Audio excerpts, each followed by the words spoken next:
उपासना समर्पण योग chapter 6 day 24। सभी को प्रणाम। जय गुरुदेव। आइए परम पूज्य गुरुदेव वंदनीय माता जी को हृदय में धारण करते हुए आज का स्वाध्याय प्रारंभ करते हैं। कल के स्वाध्याय में हमने पढ़ा था कि हमें दूसरों के साथ वैसा व्यवहार नहीं करना चाहिए जो हमें स्वयं के लिए पसंद नहीं है। आइए आज आगे पढ़ते हैं।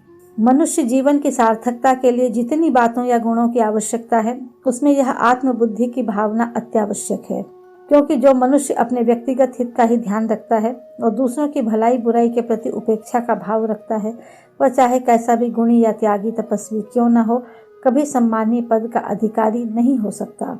मनुष्य का सर्वप्रथम लक्षण यही है कि अपनी शक्ति और साधनों का उपयोग दूसरों के हितार्थ करे। यही कारण है वेद से लेकर आज तक के ज्ञानी मनुष्यों ने एक स्वर से यही कहा है, जो केवल अपने लिए जीता है उसका जीवन व्यर्थ है। मनुष्य में परोपकार या परमार्थ की भावना का होना परमावश्यक है, और यह तब तक संभव नहीं जब तक हम अन्य प्राणियों के प्रति आत्मबुद्धि का भाव ना रखें। इसी से शास्त्रों में कहा गया है, नहि दिशम संवननम त्रिषु लोकेषु विद्यते, दया मैत्री च भूतेषु दानम न मधुरा च वाक्। परमेश्वर को प्रसन्न करने का सर्वप्रधान मार्ग यही है कि दुखियों पर दया करनी चाहिए, समान स्थिति वालों से प्रेम रखना चाहिए, उदारता का व्यवहार करना चाहिए और मीठी वाणी बोलना चाहिए। यहाँ बता रहे हैं कि मनुष्य के जीवन सार्थक हो उसके लिए जिस गुणों की आवश्यकता है उसमें आत्मबुद्धि की भावना होना अत्यंत आवश्यक है।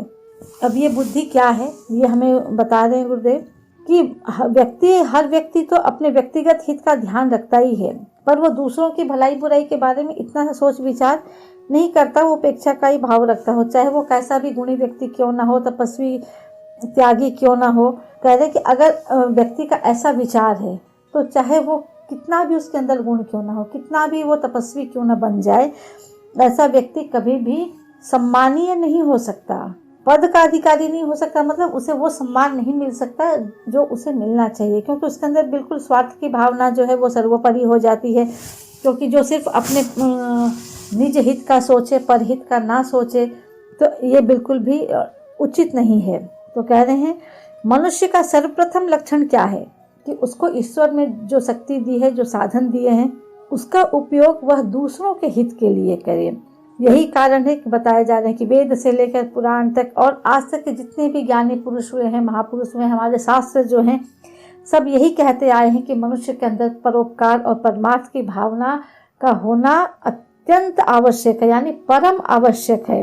और तब तक वाकई में मनुष्य नहीं कहे जा सकते हैं, मानव नहीं कहे जा सकते हैं, अगर हमें मानवता की जो भावनाएं हैं वह ये कि जब हम दूसरों के प्रति भी आत्मबुद्धि का भावना रखें, यानी दूसरों को भी हम अपना ना समझें, उनके प्रति हमारे अंदर अपनत्व की फीलिंग ना करें। अगर अगले को कष्ट हो रहा है यानी कहीं ना कहीं वो हमें भी कष्ट दे रहा है, हमें भी पीड़ा हो रही है, अगर ऐसा भाव जागृत नहीं होता है तो ये बिल्कुल उचित नहीं है।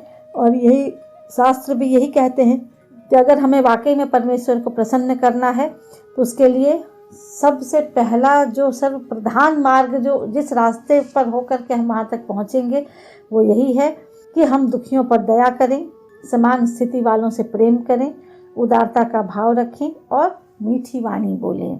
तपन्ते लोकतापेन प्रायसः साधवो जना, परमाराधनम तद्धि पुरुषत्वाखिलात्मनः।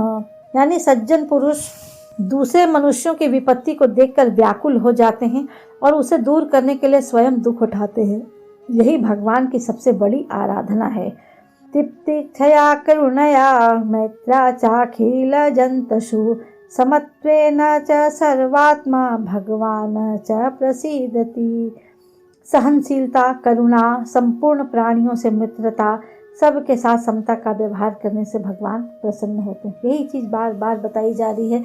जो दूसरों के दुख को देखकर दुखी हो जाता है और उसके दुख को दूर करने के लिए प्रयासरत हो जाता है, और कई बार ऐसी भी परिस्थिति आ जाती है कि दूसरों के दुख को दूर करने के लिए हमें स्वयं दुख उठाने की नौबत आ जाती है। कहने कभी भी कि अगर ऐसी स्थिति बन पड़े तो यही भगवान की सबसे बड़ी आराधना है। और भगवान किससे प्रसन्न होते हैं? जब हमारे अंदर सहनशीलता, करुणा, सभी प्राणियों से मित्रता का भाव और सभी के साथ समता का व्यवहार करने वाले जैसे गुण हमारे अंदर आ जाते हैं, तो इसी से भगवान अत्यंत प्रसन्न होते हैं। कह रहे हैं गायत्री मंत्र का यही उपदेश है कि मनुष्य भगवान से ऐसी सद्बुद्धि की प्रार्थना करता रहे जिससे वह झूठ, अहंकार, मोह, लोभ आदि से बचकर मनुष्य के वास्तविक कर्तव्यों का पालन करता रहे, स्वयं उन्नति के मार्ग पर चले और दूसरों को भी उसी मार्ग पर चलने की प्रेरणा दे, सहायक बने। क्योंकि मनुष्य ने आर्थिक, सामाजिक, मानसिक, आत्मिक क्षेत्रों में जो भी प्रगति की है वह ऐसी ही सामूहिक भावना से हो सकी है। अकेला मनुष्य तो बिल्कुल बेकार अथवा असमर्थ है। अगर उसने कुछ शक्ति भी प्राप्त की है तो उसमें कुछ विशेषताएं भी हैं, तो जब तक उनका उपयोग दूसरों के लिए नहीं किया जाएगा तब तक उनका कोई महत्व नहीं हो सकता। इसलिए मनुष्य जीवन को सार्थक बनाने का मुख्य उपाय यही है कि हम अपने हित के साथ दूसरों के हित कल्याण का भी सदैव ध्यान रखें। अब यहाँ पर बता रहे हैं कि गायत्री मंत्र जो हम लोग इतने समय से पढ़ते आ रहे हैं इस चैप्टर में पूरे, कि गायत्री मंत्र का क्या उपदेश है, कि मनुष्य भगवान से क्या मांगता है, तो सिर्फ वो भगवान से सद्बुद्धि की प्रार्थना करता है। क्योंकि जब सद्बुद्धि का जागरण होगा तभी हम झूठ, अहंकार, मोह, लोभ आदि दुर्गुणों से बच पाएंगे और हमारे वास्तविक कर्तव्य क्या है हमें इसका एहसास हो पाएगा, इसका हमारे अंदर जागरण हो पाएगा और तभी हम स्वयं के भी जीवन को उन्नत बना पाएंगे और दूसरों की भी उन्नति के रास्ते को तब हम उनको बता पाएंगे कि आप इस रास्ते पर चलें तो आपका भी जीवन अच्छा बनेगा। क्योंकि आज जब बता रहे हैं कि मनुष्य ने आज जो भी प्रगति की है, चाहे वो आर्थिक हो, सामाजिक हो, मानसिक हो, चाहे वो उसकी आत्मिक प्रगति क्यों ना हो, वह ऐसी ही सामूहिक भावना से ही हो पाई है। क्योंकि अकेला मनुष्य क्या करेगा, अकेले तो वो बिल्कुल ही बेकार और असमर्थ हैं। अगर मनुष्य के अंदर कुछ शक्ति भी आ गई, बहुत धन भी आ गया, सब कुछ भी आ गया, लेकिन बहुत बल आ गया, लेकिन बल का उपयोग वो आखिर करे तो किसके ऊपर में करे।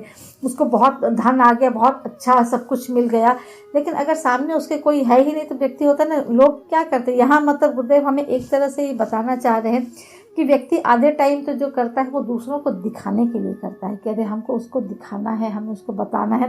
ये भाव जो जागृत होता है उसका स्वयं के लिए कम, दूसरों के लिए ज़्यादा ही जागृत होते हैं।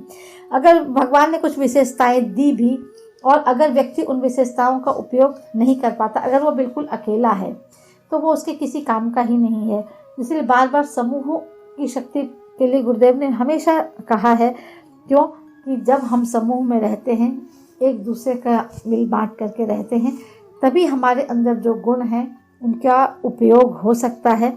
और यही वजह है अगर हमें अपने इस मनुष्य जीवन को सार्थक बनाना है तो जो गुरुदेव हमें वो सूत्र दे रहे हैं वो ये कि हम अपने हित के साथ दूसरों के हित और कल्याण का भी सदैव ध्यान रखें। यानी हम खुद सन्मार्ग पर चलें, हम अपनी बुद्धि को अच्छा बनाने के लिए प्रयासरत हों, परंतु साथ साथ हमारा प्रयास यह भी हो कि हम अकेले नहीं चलेंगे, हम खुद भी चलेंगे, औरों को भी इस मार्ग पर चलाएंगे और दूसरों का जिससे कल्याण हो सके ऐसी भावनाओं का अपने अंदर सतत विकास करते चलेंगे। अपना आत्मशोधन, अपनी बुद्धि को परिष्कृत करके उस मार्ग पर सदैव अपना पग जो है वो बढ़ाते रहेंगे, ताकि स्वार्थ के साथ परमार्थ भी सधे।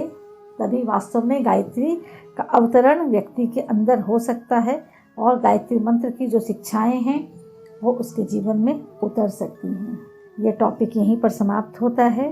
कल से एक नए टॉपिक के साथ स्वाध्याय को कंटिन्यू रखेंगे। आइए स्वाध्याय को यहीं विराम देते हैं। सभी को प्रणाम। जय गुरुदेव।